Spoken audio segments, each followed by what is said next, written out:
En el caso concreto Ramírez, la causa penal sobre Mariela Ramírez, la intervención de nuestro equipo tuvo que ver con algo que manifestó el fiscal Glinka ya en la primera reunión.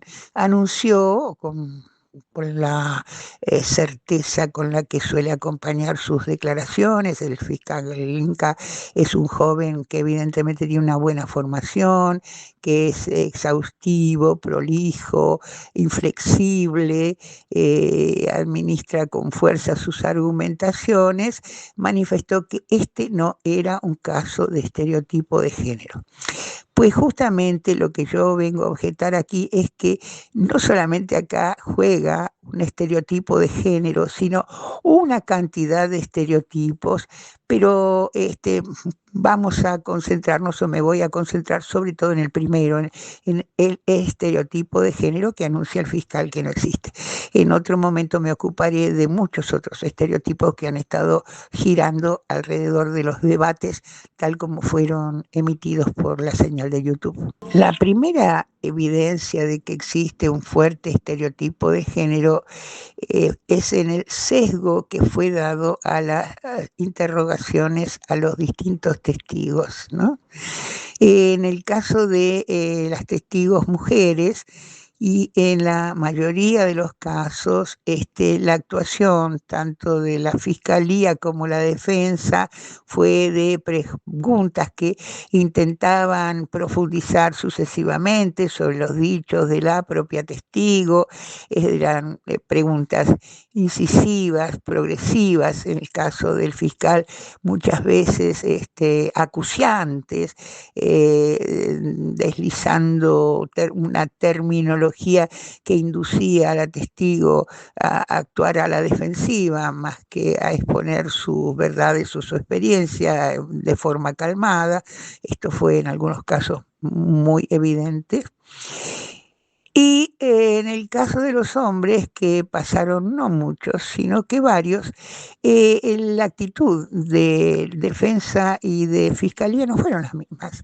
Fíjense que en la mayoría de los casos hasta llegó a ser risible para mí, que estaba asistiendo a los debates vía televisión, se refugiaban en el no recuerdo. ¿Qué quiere decir no recuerdo? Es un problema grave dividido por género respecto de la memoria, porque las mujeres eran memoriosas, en la mayoría de los casos eran memoriosas. En el caso de los hombres no recordaban, y así como no recordaban, eran rápidamente dispensados de su actividad como testigos, para la que habían jurado decir la verdad, toda la verdad y nada más que la verdad, y no ocultar información que fuera importante para el tribunal, una fórmula que por lo menos a nivel nacional se repite, pero acá yo no la he escuchado. En este caso entonces el no recuerdo, no me acuerdo, cerrar con firmeza la boca con el gesto de quien dice yo sé algo pero no lo voy a decir, porque también acá es importante para un antropólogo hacer la lectura de las gestualidades indican cosas. El no recuerdo equivale en el caso de los hombres a decir me niego a contestar o uso mi derecho de no contestar, porque recuerden que lo que dice un testigo, si incurre en falsedad o mentira, esto implica la posibilidad a su vez de merecer la apertura de un proceso, ¿no?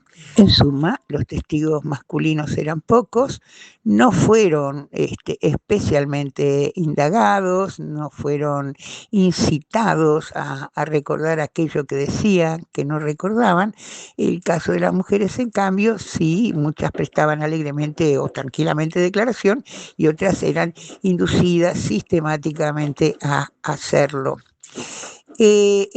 Voy a concentrarme en estos últimos casos. La cuestión aquí era si aparecía o no la posibilidad de que la mamá de la Oxisa, de la niña Belén, había sido o no había sido una buena madre. Entonces aquí entramos plenamente en un estereotipo. ¿Qué es ser buena madre y qué no es serlo? El equivalente es que ser una mala madre desde el punto de vista de las testimoniantes. ¿Este punto de vista de las testimoniantes es solo de ellas o pertenece a un estereotipo social ampliamente difundido que diría que inclusive lo hace partícipe al propio fiscal? Fíjense cuando el fiscal dice, observa a la testigo Duarte, ella no lloraba en la morgue.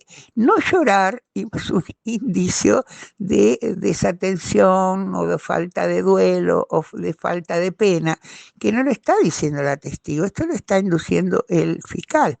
Pero no llorar en un duelo, en una situación de morgue, en un funeral, implica, sigue un estereotipo, que es el estereotipo de que la falta de lágrima implica ausencia de pena o dolor. No es de buena madre no llorar en el velorio o en la morgue, no irse a bailar después del duelo, al boliche Metrópolis, vestirse bien pero tener la casa desordenada, todo esto configura mala madre.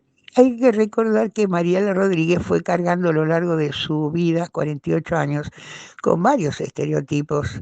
Para empezar, el de haber quedado embarazada sin estar casada, es decir, de ser madre soltera.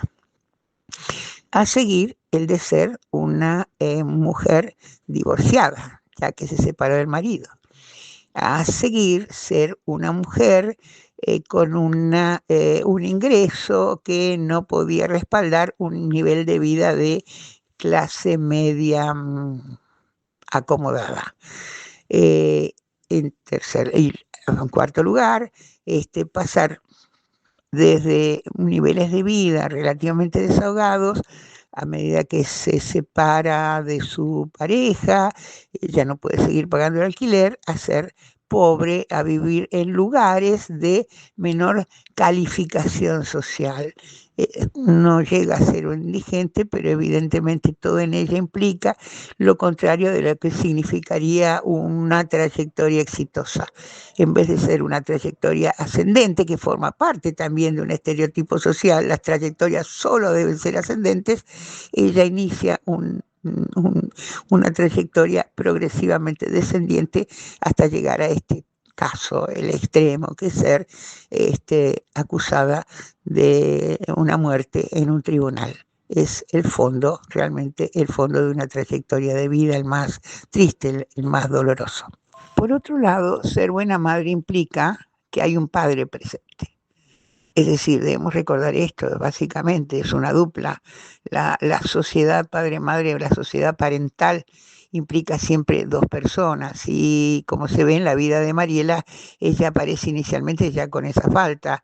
Es una madre soltera, ya esto es denigrante, es una madre que no tiene un padre al lado y esto ya es una ruptura muy, muy grave de un estereotipo que supone lo siguiente: roles de buena madre y roles de buen padre. El rol de la buena madre es el de alguien que se encarga del bienestar, del crecimiento adecuado, de la armonía del hogar en condiciones de higiene y de cuidados que se expresan dentro de la vida privada, es decir, en el seno del hogar. En tanto que ser buen padre es ser un hombre básicamente proveedor, actividad que se lleva a cabo en el mundo externo, en el mundo hogar afuera, a efectos de mantener aquellas condiciones que permiten que la mujer sea una buena madre. Pero ¿qué es lo que pasa cuando no hay un padre? Cuando el padre se rehúsa, digamos, a actuar como proveedor, cuando el padre, y esto lo conocemos muy bien en las condiciones de crisis propias del desarrollo del siglo XXI en la Argentina y diría en el mundo, el padre ya no consigue trabajo y por lo tanto deja de ser un proveedor. ¿Qué es lo que ocurre? La madre no pierde aquellas funciones que socialmente se le solicitan desde el punto de vista del estereotipo, pero desaparece la figura del padre. El padre no es demandado socialmente bajo ningún aspecto. La figura central el agente en cuestión de proveer al bienestar de la familia en general y de los hijos en particular, pasa a ser exclusivamente de la madre, de la dupla, de la dualidad padre-madre, se ha borrado a uno de esos polos. Y se toma como natural entonces que la madre, que es decir, que la mujer, asuma el conjunto de los roles perdidos o no ejecutados por la otra parte. Y aquí es triste ver que nosotras las mujeres somos las que nos responsabilizamos de mantener este estereotipo de rol. La propia Mariela, que en un momento de su deposición ante el tribunal dice que a partir de su divorcio mi vida entró en caos. Admite entonces que hay un desorden tremendo por la falta de la figura masculina dentro de la relación del hogar y el exterior.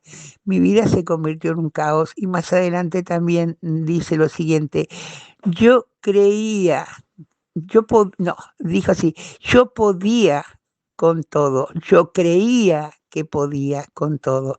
Es decir, hay algo que nos sostiene a nosotras como mujeres, que nos hace víctimas de nuestro propio estereotipo, que es creer que podemos suplir la ausencia de la otra figura o de otras figuras para sostener aquello que forma parte de un rol que, como digo, es un rol que tiene que ser mediado por la aparición de otra persona.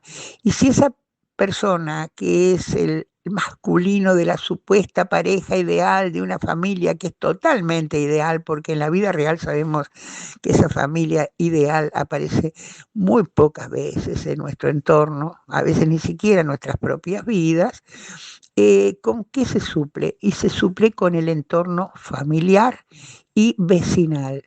Fíjense que esto lo advirtió hace mucho tiempo el muy recordado siempre doctor Leopoldo Bartolomé, cuando él dirige como asesor toda la cuestión de las relocalizaciones de Yacyretá, y él enfatizaba muy especialmente esto, cada vez que se haga una relocalización se debe procurar mantener en vecindad el círculo social de parientes y de amigos que hoy existe en la localización previa a la relocalización. En el momento de ser relocalizado, este círculo debe ser mantenido porque es el círculo que permite justamente la reproducción de una vida armoniosa que reposa en un conjunto de amigos, vecinos, parientes. Y ese círculo especialmente es un círculo de mujeres, es un círculo femenino. Vean, en el caso de Mariela Ramírez, justamente son todas mujeres las que están participando del círculo de contención. Apareció un abuelo allí al comienzo, en los primeros años de la vida de Belén, después con su enfermedad de Alzheimer y su muerte, es el único varón activo. El resto son todas mujeres las que están actuando. Fíjense cómo somos a la vez las, digamos, las dueñas del proceso, o nos atribuimos esa condición, pero también somos las víctimas, porque en realidad asumimos más tareas, más obligaciones, más necesidades de cumplimiento de rol que exceden absolutamente nuestras capacidades reales de ejercerlo, como es el caso de Mariela cuando afirma, a partir de ahí mi vida entró en caos, yo creía que podía con todo.